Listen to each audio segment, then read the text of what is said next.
Hello, welcome to another pastor study. This week we had Psalm 130. It's a couple weeks, this week and next week, back to back with some real short psalms. This one, short, 8 verses, kind of a real quick hitter, but I really felt a lot of power in this psalm once I started to dig into it. It's one of those that sort of snuck up on me. Both the 130 and next week is 131. They were psalms that kind of almost didn't make the list. And once I've started to sort of dig into them and pull them apart, finding a lot of depth and meaning that I didn't exactly expect, but have really appreciated. So this one talked about started the sermon talking about the power of art, because the content here is something we're really familiar with. It is the gospel, just laid out.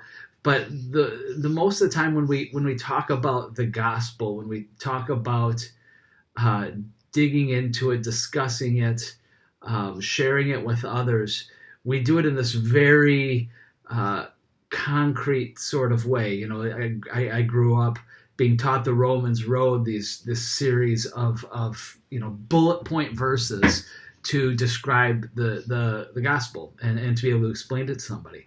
Here we have that gospel, but it's not bullet pointed. It's laid out like a picture, like a photograph, like a piece of art, and we can walk through it instead of in this very objective, concrete way. In a more subjective way, considering the feelings of where we're at. So, we could talk about in Romans, all sin and fall short of the glory of God. But here we have, out of the depths I cry to you, O Lord. O Lord, hear my voice. Let my ears be attentive to the voice of my pleas for mercy. So it's similar content where we're recognizing our sin, that we haven't met up to God's standards.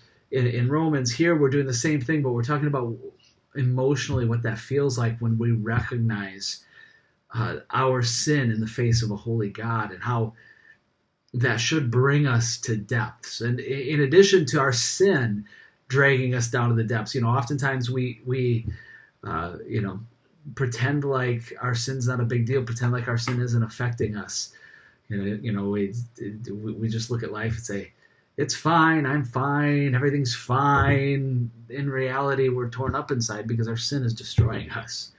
And that's true for everybody.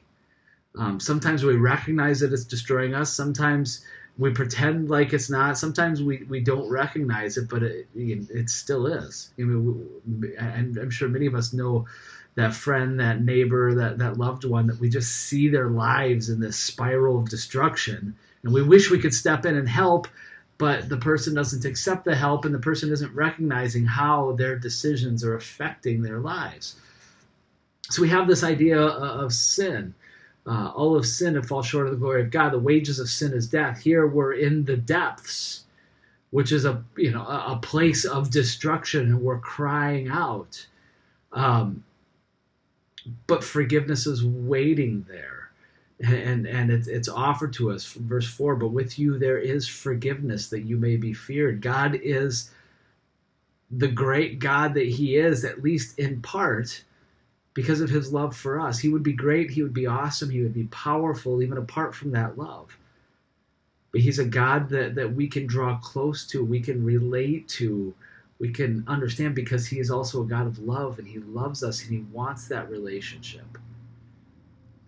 So we have the fear of God rather than the terror of God, which is sort of a linguistic distinction that's hard to make. But the fear of God is, again, is our recognition of who we are in light of who he is, the holy, powerful, loving, amazing God, rather than the terror of God. Oh no, what is he going to do with me?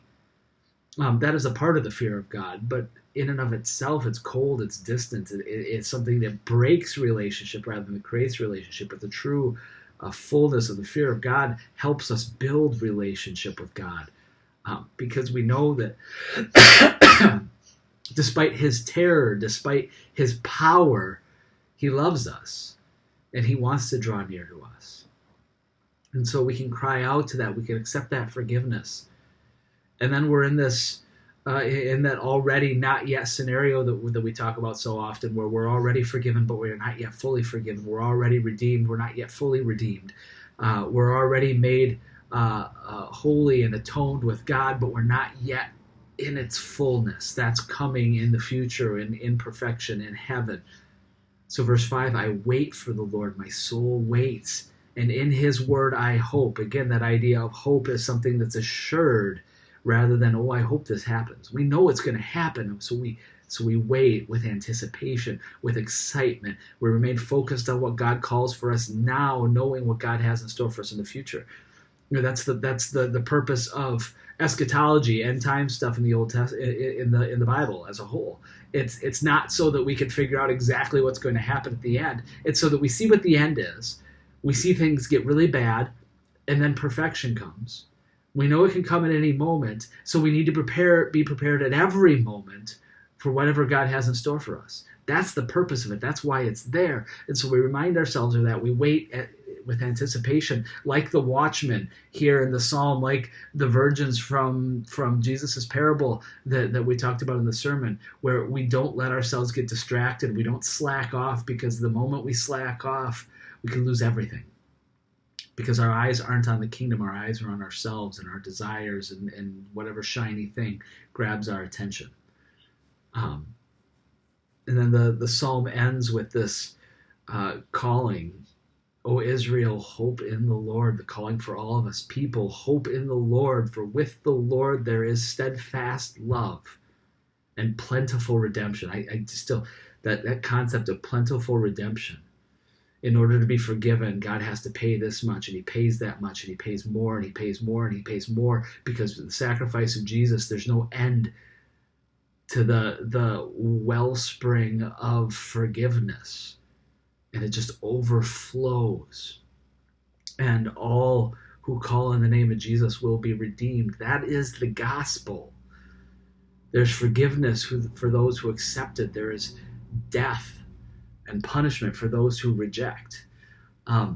It's right there. But instead of being in that very objective form, we have this beautiful picture and these metaphors that we can latch onto.